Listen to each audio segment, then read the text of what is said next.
yang saya tahu dilancarkan oleh Datuk Seri Najib, tapi yang caretaker ni Kementerian Telekom ketak ya. Telekom dan teknologi air dan komunikasi. Ya. So ketak.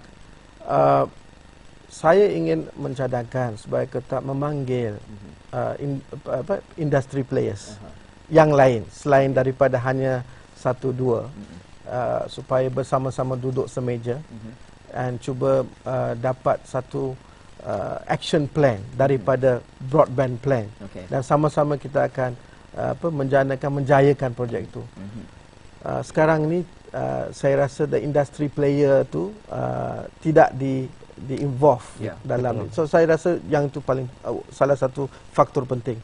Keduanya ialah untuk memperhebatkan ability MCMC untuk 3 kali tu Haji tekan faktor ini sangat konsisten perjuangan beliau dalam hal ini. Tak apa, kita akan kerapkan. Perjuangan belum selesai katanya. Prof, saya selalu bertanya kepada tetamu saya, kalau dapat magic wand lah ya, jadi ada kuasa di tangan Prof, apa yang perlu dilakukan untuk kita memperkasa lagi ICT di negara kita ni? Langkah yang pertama bagi saya, sebab saya daripada IPT, sudah tentu pendidikan.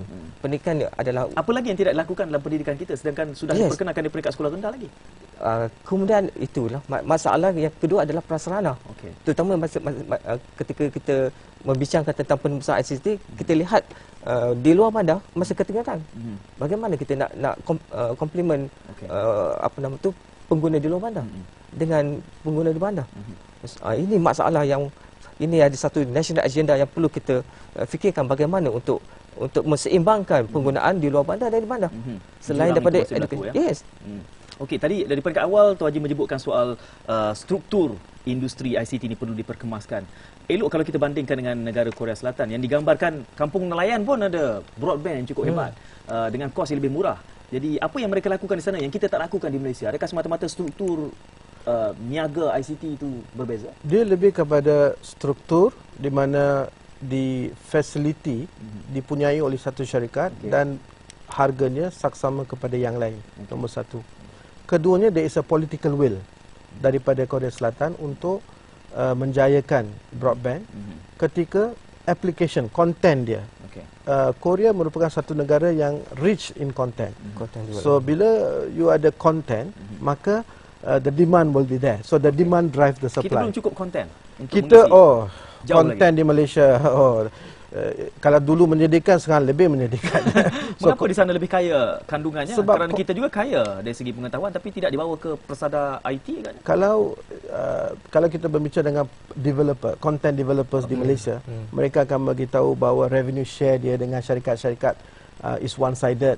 Sebab bila content developer ni, dia semua syarikat kecil-kecil yang datang, yang cuba the new players, the new technopreneurs nak membuat sesuatu dalam industri content.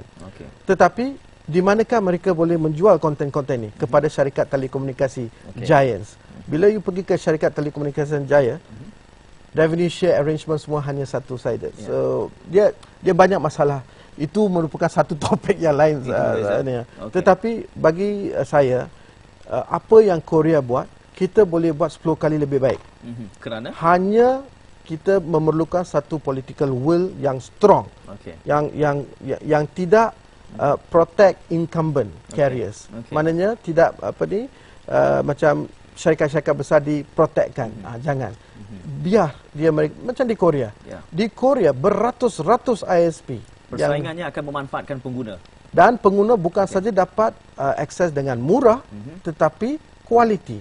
Sekarang kita nak akses internet, sekejap ada, sekejap tak ada. Kita buat internet, downloading, separuh downloading, habis. Dan kita kena dial up lagi. Atau even broadband. Sebab broadband sekarang ni, kita tidak ada service level guarantee, service level agreement kan. So, itulah masalah-masalah. Satu political world yang genuine. Itu yang diharapkan. Dan untuk tujuan nota kaki, kami ingin kongsikan kepada anda buku yang dibawakan sendiri oleh tetamu. Pertamanya Go for Broke, Tales of Technopreneurs, Unio. menulis buku ini dan Tuan Haji Rais juga dimuatkan dalam ini sebagai antara teknopreneur, tokoh-tokoh dalam industri ICT ini yang harus diangkat, kerana tadi juga kita melihat satu artikel dalam Masa Sawang mengatakan bagaimana tidak adanya pemain-pemain bertaraf dunia di peringkat di negara kita. Jadi ini adalah antara buku yang diperkenalkan, dibawa sendiri oleh tetamu saya malam ini, Tuan Haji Rais. Jadi dalam ini cerita kisah tentang beliau pun ada muat dalam ini, jadi boleh mendapatkan gambaran yang lebih lanjut. Dan ini ada satu lagi yang menarik, dibawakan oleh tetamu saya yang kedua, Profesor Madar Dr. Mazani, Survey Reports on the Internet Development in Asia Pacific Region. Ini juga public document yang boleh didapati ya. Jadi terdapat culaan dan juga statistik yang cukup menarik melihat tentang kedudukan semasa ICT di negara kita. Jadi dua buku yang kami bawakan secara zahir. Selalunya kami bawa secara maya saja. Tapi hari ini kita bawa sendiri sebab era ICT kan. Kita bawa sendiri. Terima kasih kepada kedua tetamu saya, Profesor Madar Dr. Mazani Manaf dan juga Tuan Haji Rais Husin kerana kesempatan bersama, dan mudah-mudahan apa yang kita bicarakan ini akan menjadi sebahagian daripada membina mata fikir masyarakat dan juga policy makers di negara kita. Dan terima kasih atas perhatian anda berikan. Jangan lupa terus bersama kami lagi minggu hadapan di dll.my. Kita jumpa lagi. Assalamualaikum.